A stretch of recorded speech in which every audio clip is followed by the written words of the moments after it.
Need to visit multiple places in one trip? Google Maps makes route planning quick and easy.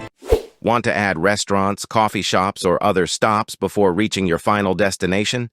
Here's how to create a multi-stop route in Google Maps on Android. Step 1. Open the Google Maps app on your Android phone. Make sure your internet connection is active. Step 2.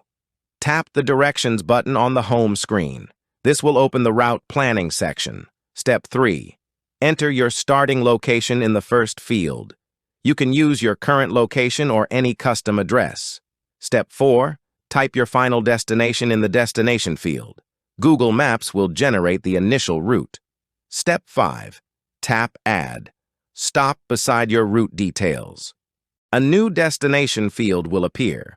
Before we move on, subscribe to Preyo Phonie for more useful Google Maps tips and Android tutorials. Step 6. Search for the first place you want to visit along the way. Select the correct location from the results. Step 7. Tap Add. Stop again to include another destination. Repeat this step for all the places you plan to visit. Step 8. Press and hold the handle beside a stop to rearrange it. Drag locations up or down to optimize your route. Step 9. Review all stops and confirm the travel order. Google Maps will automatically update the route. Step 10. Tap Start to begin navigation through every stop. Follow the directions until you reach your final destination. That's it. Your multi-stop route is now ready, making your trip planning faster and more organized.